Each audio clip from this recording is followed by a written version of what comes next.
Hi, this is Teddy, and you're listening to Amanda Litman from Run for Something on Two Broads Talking Politics.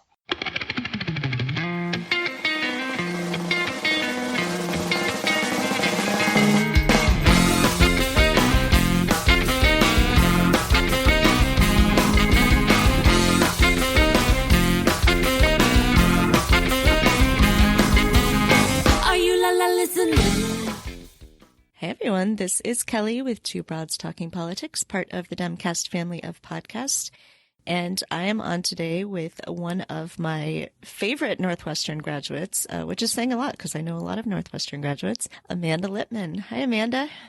Hi. So I am thrilled to have you back on the podcast. It's been quite a while since you were last on, I think maybe 2 full years. Hopefully everyone who listens to this knows a little bit about Run for Something, which you co-founded. But just in case there's anyone out there that has slipped through without learning about it, can you just talk a little bit about Run for Something and why it started and what you do? So Run for Something was born out of the ashes of the 2016 campaign. I worked for Hillary for 2 years and for a couple campaigns before that. We launched on Inauguration Day thinking we'd be a really small operation. Our goal was to recruit and support, at that point, about 100 young people who wanted to run for local office. In the first week, about 1,000 people signed up with us, and as of today, we're up to about 48,000, maybe close to 49,000 young people who've raised their hands and told us they want to run for local office for the first time. So what we have done is built a program that recruits people to run, so asking folks to put their names on the ballot and then helping them through that process. Of those about 49,000, we have endorsed about 950. And in the first 3 years, 305 of them have won. Our winners are about 55% women, 48% people of color, 18% LGBTQ. They're in 45 states. They're teachers and nurses and moms and artists and veterans and scientists, and they're absolutely amazing. And it's been really amazing to get to watch them win, govern, and then deliver on the things they campaigned on for people. So that's a very, very, very short version of who we are, of what we do. And so tell me how you define young people, which I believe is everyone younger than me. So our focus is really people under the age of 40. But for anyone who's listening who's not in that demographic, we will still support you. You just might not be eligible for our endorsements. We still have a lot of resources available for folks outside of that age group. We just focus our efforts on really ensuring that young people who are dramatically underrepresented in leadership have a chance to get their names on the ballot. I'm 41 and a half, so I, just barely missed the cutoff. And then tell me about why you focus on down-ballot races. What down-ballot means and why that's where your focus is. Yeah, so for us, we look really at everything that's non-federal. So, federal are things like the president and vice president, Congress, the Senate, and then there's statewide offices, so governors, lieutenant governors, attorney generals. We look at everything below that. So down ballot meaning literally lower on your ballot. So state legislatures, the state house, state senate, or whatever it's called in your state, city council, school board, library board, university board, water board, coroner, district trustee, really everything that makes up the building blocks of government. For us, there's a couple reasons we focused on it. One, it's where most young people get their start in politics. It is extremely rare for a 20-something or even a 30-something to run for Congress and win. Two, that's the level of government that most people actually directly interact with and feel the impact from. Things like voting rights and women's rights to make their own healthcare decisions, traffic and infrastructure, criminal justice reform, all of that comes from state government, and some of it even comes from city government. And then I guess the third or fourth or whatever number I'm on reason is that these are places where Republicans have really invested their time and their money because they understand the impact. They understand that you win power by controlling the levers of power. So, for example, gerrymandering is done in state capitals and state legislatures. Republicans invested hundreds of millions of dollars over the last really 30 years to win those offices, specifically because they know their ideas are not more popular. So they have to rig the rules in order to win. We have a chance to right that wrong after the census and during the redistricting process in 2021, but that requires winning state legislators now. Similarly, if we want to stop these horrific things like abortion bans or heartbeat bills, or these aggressive voter suppression laws, that starts with electing people to be in the room and help moderate them. I know that you've had some incredible stories, and I hope everyone will go and follow your Twitter feed because it's fantastic and uplifting. But can you tell us, maybe one or two of the stories of candidates that you've supported who've been elected and then have been able to make real change in their communities?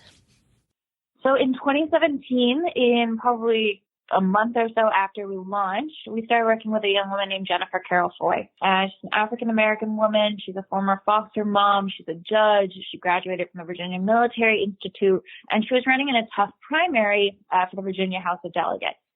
She won that primary by 14 votes a couple weeks after having given birth to twins who were little preemies in the hospital. She spent the entire summer knocking doors every day and then visiting her kids in the NICU at night. She flipped a seat in the Virginia House of Delegates red to blue in what was really a long shot race, and then proceeded to help expand Medicaid to more than 400,000 Virginians. She then led the fight to ratify the Equal Rights Amendment. She re-won her seat in 2019. She is, I'm sure, a rising star in the Virginia Democratic Party. And she's amazing. She's absolutely amazing. And any person who gets a chance to meet her or see her speak comes away with it being like, that woman is a rock star. But in her first election, she was entirely counted out. So I think about her all the time. The second woman I would point to would be Alessandra Biaggi. So here in New York, I don't know how folks are familiar with the New York State Senate situation, but prior to 2018, while Democrats technically had power, there was a caucus called the Independent Democratic Commission or Independent Democratic Caucus, the IDC, that was Democrats caucusing with Republicans. They wanted to do so to give the Republicans the majority. They were then able to get a lot of concessions out of it. There were 6 members of this caucus. We had folks primarying all of them because they're Democrats. We had to primary them. Alessandra primaried the king of it, the king of the caucus, Jeff Klein. She's one of the only candidates for whom when we endorsed her, I got calls from angry New Yorkers being like, why are you primarying Jeff Klein? Alessandra was a lawyer who used to work for Cuomo. She's a victim of child sexual assault. She is a fighter to her core. She was outspent, I think it was like 3-1, 6-1, something like that. She won her seat thanks in no small part to us, but also to an incredible constellation of grassroots groups here in New York, and then made sure that she did something good with that majority. So, for example, holding the first ever hearings on sexual assault and harassment in Albany. She has helped push forward laws about the statute of limitations around child sexual abuse cases. She helped codify Roe v. Wade in the New York State Constitution. Watching her deliver and really stand up for progressive values in Albany has been awesome. I love those stories. I just got chills while you were talking. This is what people need to be focused on.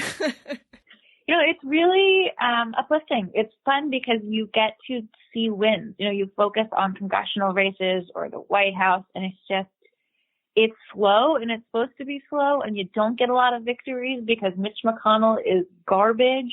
But when you start thinking more locally, you get to see people who actually deliver and then live and walk and breathe through the results of those elections, which makes it way more fun and meaningful. So we are recording this on the day after Super Tuesday, and a piece that you and your co-founder Ross had in BuzzFeed the other day seems especially apt for a number of people to be hearing or reading right now. So it's called, Here's What to Do If You Hate the Democratic Nominee. There are ways to beat Trump this November that don't require pretending to like the person running against him, which is brilliant. So talk me through it. What should people be doing? What should they be focusing on? Let's say they're not super jazzed about what happened on Super Tuesday, but they want to make sure we defeat Trump. What's the strategy? Well, I want to be really clear. You should vote for the Democratic nominee when it comes to November. Yes. And it's been fun to see how many people really don't read the article and just respond to me, vote, you monster. And it's like, no, I agree. You should vote, especially if you are in a battleground state where the margin will be close. And even if you're not even if you don't like the nominee, you have a responsibility to think about people beside yourself, especially if you're a person with any kind of privilege. You know, you have to be of an ally to the most vulnerable among us. That being said, for a lot of folks, especially people who spent the last 3 or 4 years or longer knocking doors and making calls and getting involved on behalf of campaigns, they look at the two or three remaining candidates at this point and do not want to go into a Bernie Sanders or Joe Biden field office. Don't want to knock doors on their behalf. Don't want to give them their money. I understand and can relate. And I think that's why it's important to know that there are other ways you can help beat Trump besides doing that. For us, it's really thinking about going local. And local can mean a Senate race in a place like Alabama or Maine or Montana or North Carolina. There are critical Senate races where we need to win in order to take back the Senate. But basically, within an hour's drive of nearly every zip code in America, you can find a Democrat who needs your help.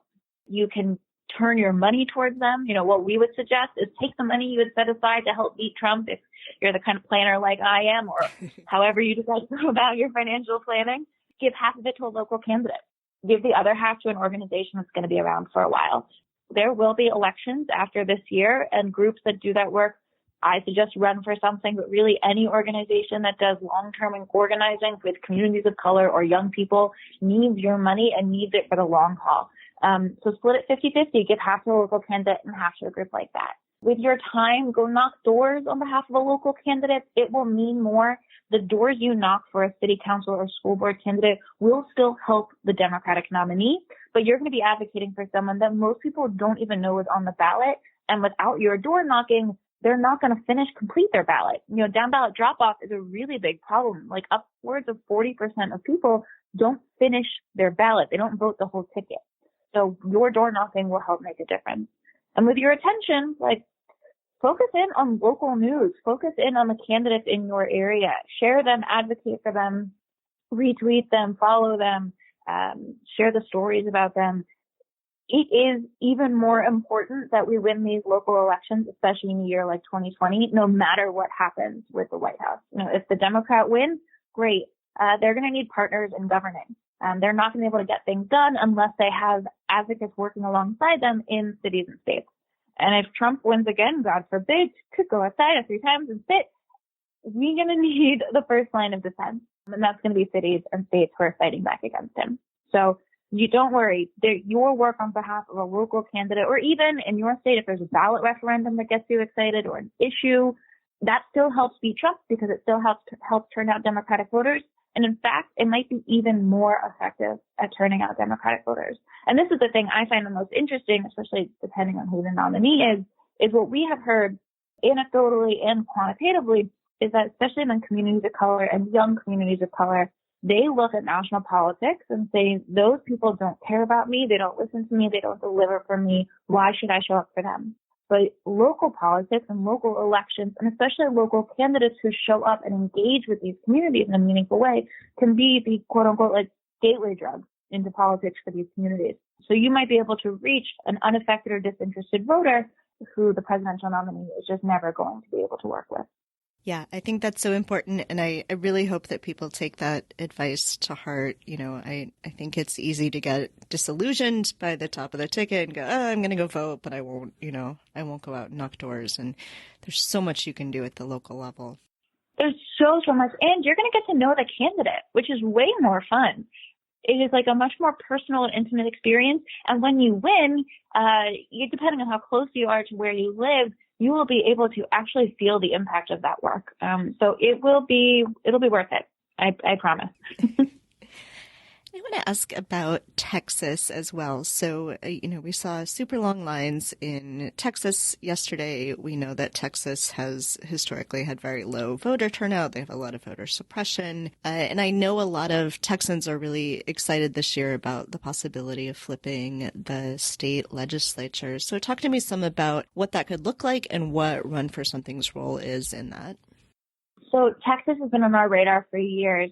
We worked really closely with Lena Hidalgo, who ran for Harris County judge and won that long shot race, Harris County judge being the county executive where Houston is. One of the things I'm really proud of that she did when she won was expand the opportunities for people to vote in Harris County. So previously you could early vote at any polling location in the county, but on election day you had to go to your assigned place. She made that so that on election day you can go anywhere. It's a small thing, but it makes it easier for people to vote.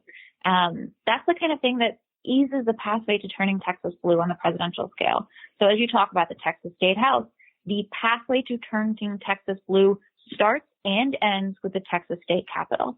Run for Something invested about $100,000 in candidate recruitment in Texas in the last year. That included advertising, events, staff, working with our alumni to ensure that we're competing in as many races as possible for the State House. We only need to flip 9. Beto won in, I believe, 15 districts. So there is room here. We can do this. That being said, we know Texas Republicans are terrified. They're going to throw so much money at this. And as Cecile Richards often says, it is not that Texas is a Republican state. Texas is a non-voter state. So we have to really reach people where they're at. And no matter who the presidential nominee is, they're not going to be able to do the kind of door-to-door organizing and voter engagement that really turns out, especially first-time voters. So I'm really excited about the candidates we're working with there. We're still peeling through the results of last night's primaries to figure out who's moving on to the runoffs, and we'll be endorsing a bunch more municipal candidates there as well. But I think that we have an opportunity here to dramatically change the political trajectory of Texas. I hope so. I feel like I should just go spend the summer camping out in Texas and helping. It's not a bad idea. Might be a little hot there in summer. If people would like to either get involved and run for something, or if you're, one of the older folks like me, want to help out, run for something, what are some ways that people can get involved? Runforsomething.net is your home. It should be where you start and end every day. It's where I start and end every day. If you want to run for office in about half the country, there are still filing deadlines coming up. It's not too late. You can enter your address and we'll tell you exactly what offices are on the ballot in your area. That's available at runforwhat.net. But if you go to our website, you'll find that pathway there. If you want to volunteer with us, whether it's helping screen our candidates or to support candidates one-on-one, or any other number of projects we have volunteers are working on, runforsomething.net/volunteer. And if you want to donate, our budget is only about $3.2 million this year. I think based on Bloomberg spending, that will get you like a 1/10 of a delegate in the presidential election or something like that. But in all seriousness, it's nothing. I mean, it's a lot, but it's nothing. And it will go to helping the probably about 1,000 candidates that we endorsed this year alone. So $5, $10, $15, it really goes a long way for our budget, especially because we're thinking about how do we last beyond 2020? How do we make sure we end the year able to support our candidates in 2021, 22, and beyond?